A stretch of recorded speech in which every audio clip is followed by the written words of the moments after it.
What's up YouTube? Nick here. I'm about to go to the gym and I just want to show you guys my pre-workout smoothie featuring raw liver. So I recently put out a video on the carnivore diet. If you haven't watched it yet, definitely check it out and be sure to watch it till the end. Now this video got tons and tons of hate because I'm assuming that most people didn't watch the entire video or they just got really triggered because I was basically advising against not just the carnivore diet, but ketosis.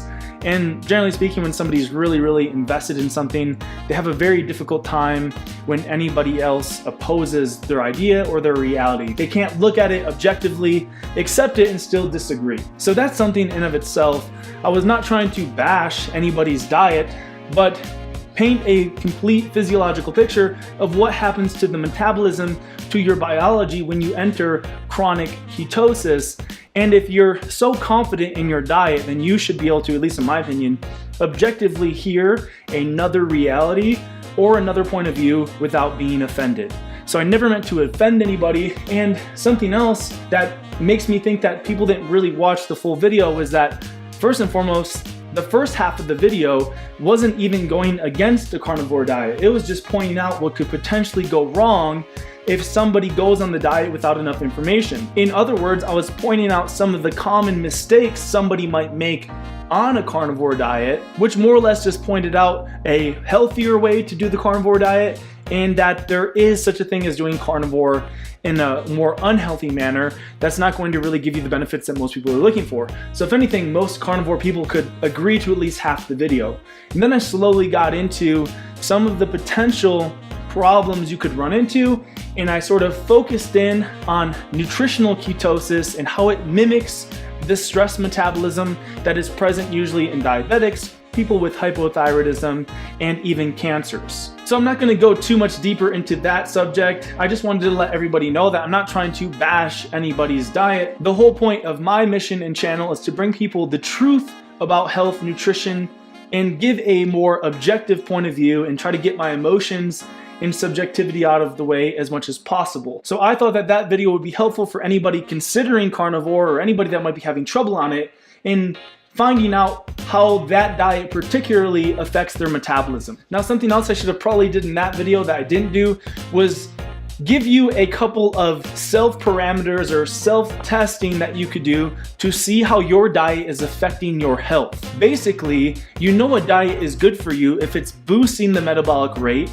it's improving thyroid function, increasing circulation, carbon dioxide production, and decreasing the presence of stress chemicals that slow the metabolic rate and make you colder and less energetic. And there's actually two very simple things you can do at home to sort of make sure that your diet is having this beneficial effect on the metabolism. The first thing that I would suggest is that you check your resting pulse rate a couple of times throughout the day. An ideal pulse rate, which is indicative of good metabolic function, will be somewhere between 77 to 88 beats per minute, and at the higher range, 90 beats per minute. This ensures that the thyroid's working and your circulatory system is pumping efficiently. The second parameter would be your basal body temperature. You can also check this many times throughout the day, and the ideal temperature range here is somewhere between obviously 98.6 and 98.9 degrees. This again is going to be indicative of good metabolic function.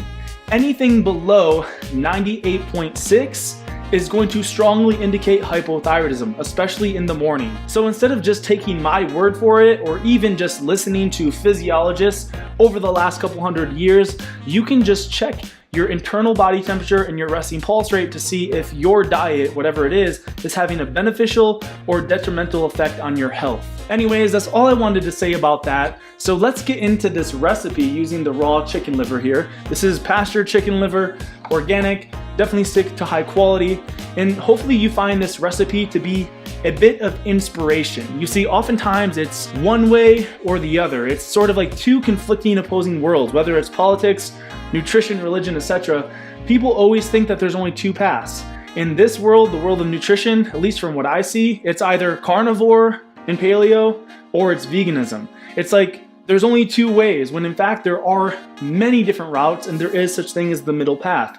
And that's what I'd consider my diet to be, a middle path between these two extremes. So for those of you that would like to reap the best of both worlds, consuming the fat-soluble rich, vitamin micronutrient rich animal products, but still not going into nutritional ketosis and stressing your metabolism, then this right here is gonna be just one simple example of how you can do that. Okay, so getting into the recipe, I just wanna show you everything I got here before we pop into the blender.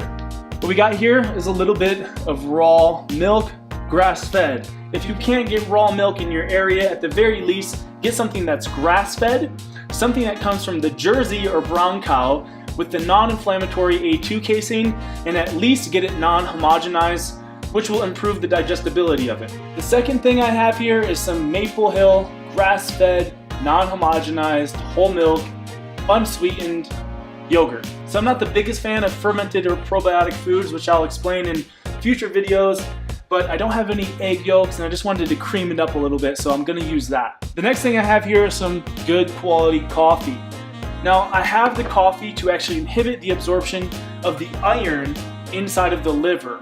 Iron is actually toxic to your DNA and to your cells because it increases the rate of lipid peroxidation, which ultimately damages your cells. So consuming a little bit of coffee or caffeine with iron-rich foods can mitigate that. The next thing I got here is a little bit of niacinamide. This is vitamin B3.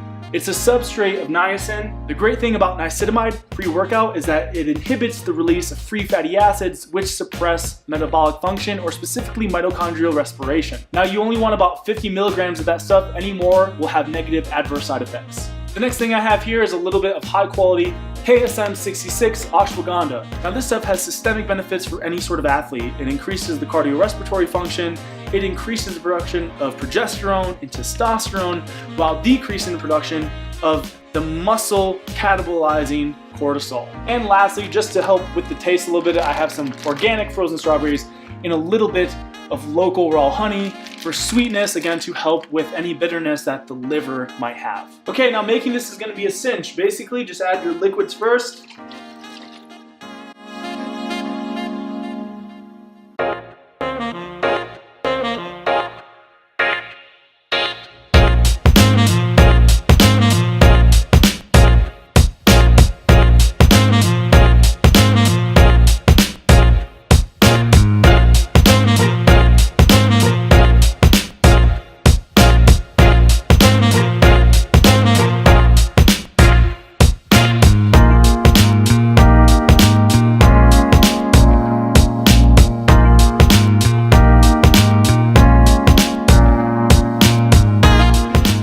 Alright guys, that's it for today's video. I'm about to finish this smoothie and head to the gym.